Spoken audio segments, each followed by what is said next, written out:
kali ini saya akan mereview materi tentang struktur lipid dan juga fungsinya. Nanti saya akan sisipkan juga untuk fungsi dari struktur lipid yang kita bahas. Baik, langsung saja masuk ke definisi dari lipid itu sendiri. Kalian tidak perlu menghafalkan ya tentang definisi dari lipid, nanti otomatis kalau sudah paham tentang apa itu lipid, strukturnya bagaimana, kalian akan bisa mendefinisikan tentang pengertian lipid itu sendiri.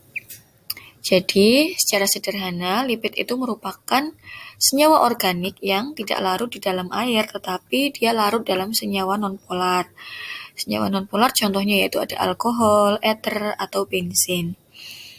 Jadi, kalau kalian menemukan suatu senyawa yang ketika dilarutkan di dalam air itu dia tidak dapat larut, tetapi ketika dimasukkan dalam senyawa nonpolar seperti alkohol misalnya, kalian coba larutkan, ternyata senyawanya larut, berarti senyawa tersebut termasuk dalam kategori lipid.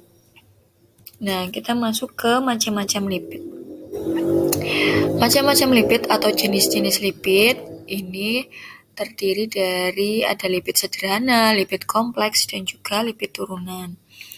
Untuk lipid sederhana sendiri, yaitu merupakan senyawa lipid yang tersusun atas asam lemak dengan gliserol. Sedangkan kalau lipid kompleks itu adalah senyawa lipid yang tersusun atas asam lemak dengan gugus selain alkohol. Gugus selain alkohol seperti apa, Bu? Gugus selain alkohol ya bisa lipid berikatan dengan glukosa menjadi glikolipid, atau lipid berikatan dengan fosfat menjadi fosfolipid, atau lipid berikatan dengan protein menjadi lipoprotein. Tuh, jadi gugus-gugus selain alkohol itu bisa berikatan dengan tadi ya karbohidrat atau glukosa, berikatan dengan fosfat, berikatan dengan sulfur, berikatan juga dengan protein dan lain sebagainya. Sedangkan kalau lipid turunan di sini adalah semua senyawa yang dihasilkan dari hidrolisis lipid, baik itu lipid sederhana maupun lipid kompleks, yang masih memiliki sifat-sifat seperti lemak. Jadi nggak usah bingung. Kalau misalnya kalian menemukan suatu senyawa lipid, kemudian kalian hidrolisis tuh senyawa lipidnya. Hasil hidrolisis lipid itu menghasilkan lipid turunan. Jadi bisa disebutkan juga bahwa lipid turunan ini merupakan salah satu penyusun dari lipid sederhana maupun lipid kompleks. Nah, kita masuk, sebenarnya lipid turunan itu apa aja sih, Bu? Nah, kita masuk ya.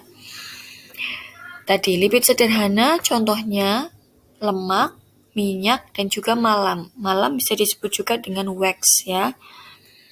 Sedangkan kalau lipid kompleks itu ada fosfolipid, glikolipid, sulfolipid, aminolipid, lipoprotein.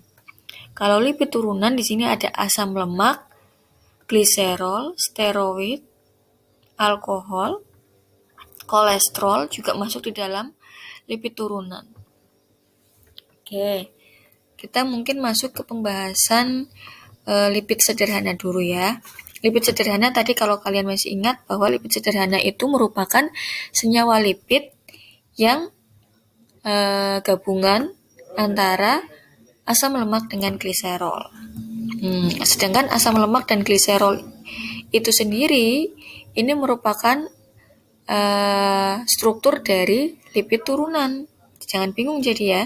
Asam lemak dan gliserol ini adalah lipid turunan. Tapi kalau asam lemak dan gliserol ini berikatan, yang diikat dengan ikatan ester, maka dia akan membentuk apa? Membentuk lipid sederhana.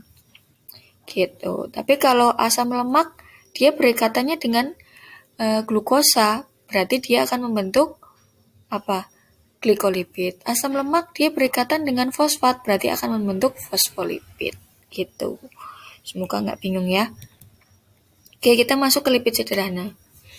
Jadi lipid sederhana contohnya adalah lemak.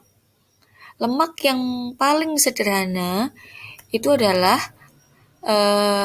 struktur yang terdiri dari asam lemak dan gliserol. Tadi saya sudah jelaskan ya. Kita masuk ke asam lemak sendiri itu apa sih, Bu? Gliserol itu apa? Nah, kita nanti masuk satu-satu, kita bahas satu-satu. Jadi lipid sederhana tadi ya contohnya lemak. Lemak yang paling sederhana itu tersusun dari dua senyawa, yaitu asam lemak dan gliserol. Asam lemak. Nah, kita masuk ke sini. Asam lemak itu apa? Bisa dilihat di sini bahwa asam lemak itu merupakan senyawa asam ya yang memiliki gugus karboksil. Ini gugus karboksil di salah satu ujungnya dan dengan berikatan dengan rantai R. Ini adalah rantai R atau bisa disebut juga dengan rantai alifatik. Rantai alifatik ini berujung dengan gugus metil. Ini gugus metil ya, CH3. Ini gugus metil. Sedangkan di sini ada gugus karboksil. Maka dari itu bisa dirumuskan asam lemak itu adalah RCOOH.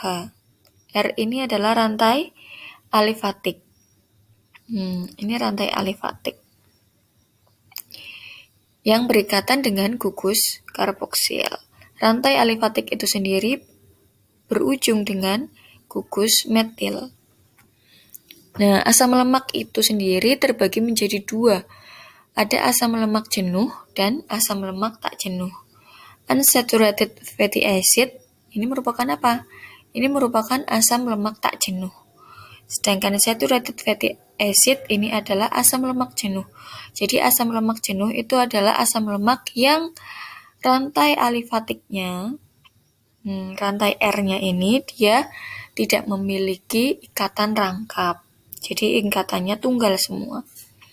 Sedangkan kalau yang asam lemak tak jenuh itu adalah asam lemak yang memiliki ikatan rangkap pada rantai alifatiknya. Asam lemak tak jenuh, ikatan rangkapnya ini ada yang ikatan rangkap tunggal, ada yang lebih dari satu. Kalau yang tunggal bisa disebut dengan MUFA. MUFA itu monounsaturated fatty acid. Sedangkan kalau yang lebih dari satu bisa disebut juga dengan PUFA atau polyunsaturated fatty acid. Oke, nextnya. Untuk penamaan asam lemak itu sendiri, maka kita bisa menghitungnya dari ujung yang berikatan dengan atom C pada gugus metil ya. Pada gugus metil sebentar. Nah, ini gugus metil. Maka bisa kita hitung, ini ada C1, 2, 3, 4, 5, 6, 7, 8, 9. Maka ini disebut dengan omega 9 atau N9 fatty acid, N9 fatty acid. Ya, ini disebut juga dengan asam lemak omega 9. Jadi menghitungnya dari atom C yang dekat dengan gugus metil. Kalau ini berarti bisa kita hitung 1, 2, 3, 4, 5, 6. Oh, ini berarti omega 6 atau N6 fatty acid. Dan seterusnya. Untuk yang bawah, kalau yang bawah ini berarti omega 3 ya, 1, 2, 3. Ini berarti omega 3 atau N3 fatty acid. Oke, ini penggolongan asam lemak jenuh dan tak jenuh. Bisa dilihat sendiri. Ada asam laurat, jumlah karbonnya 12 ya. Miristat ada 14, palmitat 16, stearat ada 18. Sedangkan asam lemak tak jenuh itu jumlah karbonnya atom C-nya ini semuanya ada 18 untuk contoh yang ini ya. Tapi untuk penamaannya tadi dilihat dari atom C yang dekat dengan gugus metil. Oke. Nextnya, tadi sudah kita membahas asam lemak yaitu RCOOH atau gugus alifatik yang berikatan dengan rantai alifatik tadi yang berikatan dengan gugus karboksilat atau asam karboksilat. Sedangkan untuk gliserol sendiri, bisa dilihat gliserol ini merupakan senyawa gliserida yang paling sederhana yang memiliki gugus hidroksil. Jadi kalau rumusnya C3H8O3. Di sini yang menjadi tulang punggung di sini adalah rantai atom C ya. Rantai atom C di sini masing-masing rantai atom C berikatan dengan gugus hidroksil. Untuk gliserol itu sendiri, jika dia berikatan dengan asam lemak tadi, dia bisa membentuk beberapa senyawa. Kalau gliserol tadi, satu gliserol ini ya, gliserol dia berikatan dengan satu asam lemak, maka membentuk monogliserida. Kalau satu gliserol ini tadi berikatan dengan dua asam lemak, maka disebut digliserida. Sedangkan jika tiga gliserol berikatan dengan tiga asam lemak, berarti disebut trigliserida. Kemudian lipid kompleks. Untuk lipid kompleks di sini contohnya ada fosfolipid, ada glikolipid, ya nanti ada lipoprotein juga. Untuk fosfolipid kalian sering dengar. Fosfolipid ini adalah komponen utama penyusun membran, ya. Jadi fosfolipid itu tersusun dari bagian kepala dan juga bagian ekor. Bagian kepala itu sendiri terdiri dari kolin dan gugus fosfat. Ini sifatnya hidrofilik atau suka terhadap air. Sedangkan untuk bagian ekor, ya sifatnya hidrofobik. Mulai dari gliserol dan asam lemak. Ini hidrokarbon tail ya, ekornya berupa senyawa hidrokarbon yaitu asam lemak.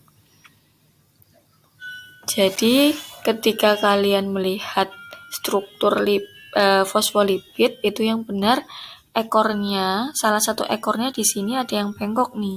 Kenapa di sini bengkok? Karena di sini ada ikatan cis, ada double bond yang sifatnya cis, jadi dia bengkok. Makanya kalau kalian nemu ada struktur fosfolipid kok ekornya lurus, dua-duanya lurus, nah itu salah. Jadi jangan asal copy paste gambar, perlu dicermati juga. Jadi struktur yang benar dari fosfolipid itu adalah bagian salah satu ekornya itu bengkok karena adanya ikatan rangkap cis.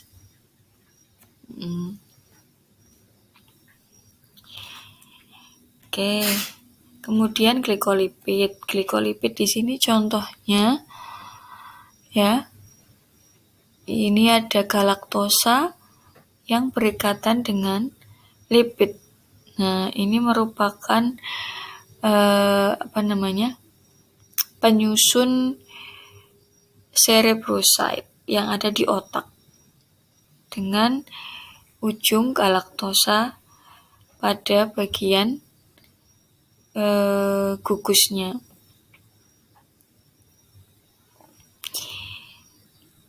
Galaktosa ini yang berikatan dengan lipid, ini letaknya ada di otak ya. Jadi ini merupakan salah satu bentuk cerebrocyte.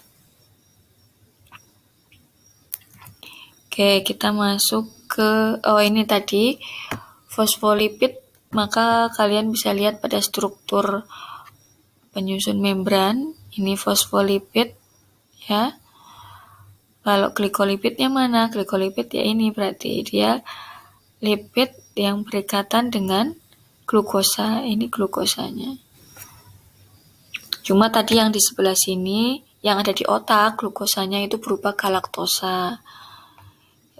Nah, kalau jenis glukosanya, glikolipidnya macam-macam ya, tergantung juga letaknya berada di organ sel yang sebelah mana. Oke.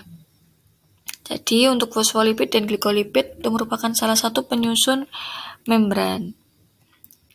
Kita masuk ke lipoprotein. Nah, kalau lipoprotein beda lagi nih. Kalau tadi ada di membran, fosfolipid dan glikolipid. Kalau lipoprotein ada di mana, Bu? Lipoprotein itu ada di serum darah. Ya, jadi lipoprotein letaknya ada di darah. Jadi lipoprotein itu merupakan senyawa kompleks antara lemak dan protein. Kenapa kompleks? Karena strukturnya nanti tidak hanya berupa lemak dan protein saja, tapi juga ada beberapa struktur lain yang nanti kita akan pelajari satu-satu. Nah, letaknya ada di dalam serum darah.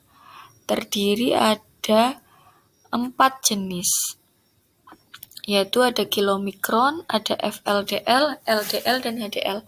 FLDL ini adalah very low density lipoprotein, LDL low density lipoprotein, dan HDL high density lipoprotein. Tersusun dari apa aja nih lipoprotein? Ada trigliserida, tadi kita sudah bahas ya. Ada protein itu sendiri, ada fosfolipid, dan ada kolesterol. Nah, ada juga kolesterol yang berikatan dengan asam lemak. Nah, jadi strukturnya di sini lebih kompleks ya. Ada trigliserida, proteinnya, ada fosfolipidnya. Sedangkan fosfolipid tadi strukturnya juga kalian sudah melihat, ada kolin, ada gugus fosfat, ada gliserolnya, ya. Ada asam lemaknya, kemudian juga ada di sini ada kolesterolnya, kolesterol yang bebas, kemudian ada juga kolesterol yang berikatan dengan asam lemak. Jadi strukturnya memang sangat kompleks lipoprotein. Oke, untuk next, nah tadi kita sudah bahas tentang lipid sederhana dan juga lipid kompleks. Tadi lipid sederhana kita sudah membahas mulai dari lemak itu sendiri, kemudian trigliserida ya, lipid kompleks tadi juga kita sudah membahas mulai fosfolipid, glikolipid, kemudian yang terakhir tadi ada lipoprotein. Untuk lipid turunan tadi sebenarnya kita juga sudah membahas, yaitu ada asam lemak dan gliserol. Tapi di sini saya tambahkan juga bahwa lipid turunan juga selain asam lemak dan gliserol juga ada yang disebut juga dengan steroid. Nah, pada pertemuan pertama dulu saya sudah pernah menyampaikan juga tentang steroid, bahwa steroid di sini adalah molekul atau senyawa yang mengandung 4 cincin hidrokarbon. Ya, 4 cincin hidrokarbon di sini yang saling berikatan atau berhubungan ya. Ini adalah kerangka dari steroid, kerangka dasar steroid. Contohnya steroid apa, Bu? Ada estrogen, ada testosteron. Struktur kerangkanya sama. Yang membedakan apa antara estrogen dan testosteron, yaitu adalah yang membedakan hanya gugus fungsinya saja. Untuk estrogen memiliki gugus fungsi hidroksil, ya. Sedangkan kalau testosteron gugus fungsinya hanya berupa keton. Gitu. Nah, kemudian kolesterol itu sendiri tadi kita sudah bahas juga kolesterol di lipoprotein. Tapi di sini saya jelaskan tersendiri juga. Jadi kolesterol ini sifatnya sangat hidrofobik ya. Tersusun atas apa? Jadi kolesterol itu juga merupakan ini ya, tersusun dari inti steroid.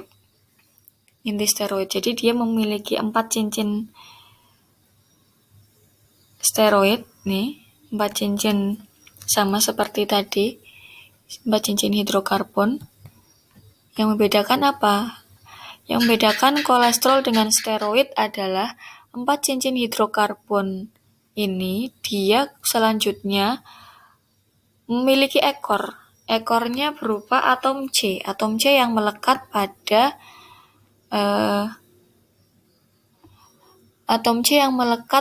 atom C. Jadi ekornya ini dia pada atom C ini berikatan juga dengan atom C pada inti steroid tadi, pada atom C nomor 17. Jadi atom C nomor 17 di inti steroid, ini inti steroid ya, tadi 4 cincin hidrokarbon, itu dia akan berikatan dengan 8 atom C yang bersifat sebagai ekor. Nah, ini ekornya disebut juga dengan hidrokarbontil. Ini ekornya. Kalau tadi di fosfolipid tadi juga ada ekornya. Gliserol berikatan, ekornya berikatan pada gliserol. Tapi kalau di kolesterol ini, ekornya kolesterol berikatan di atom C nomor 17 pada inti steroid gitu. Kemudian sebagian besar kolesterol plasma dalam bentuk teresterifikasi. Teresterifikasi ini artinya kolesterol ini selain tadi ya, ini ada inti steroid dan ada ekornya, ekor hidrokarbonnya, dia juga memiliki asam lemak. Asam lemaknya dia berikatan dengan atom C nomor 3. Ini di atom C nomor 3 di sini dia berikatan dengan asam lemak. Tuh. Jadinya ini kolesterol ester. Ini adalah bentuk yang teresterifikasi. Jadi di dalam plasma darah kolesterol itu sebagian besar ya bentuknya ini teresterifikasi, dia berikatan dengan asam lemak. Tidak berdiri sendiri seperti ini ya. Oke, itu tadi penjelasan tentang struktur dan fungsi lipid. Semoga bisa dipahami dengan baik. Jika mungkin ada pertanyaan, silahkan bisa langsung ditanyakan ke saya ya. Saya tutup. Wassalamualaikum warahmatullahi wabarakatuh.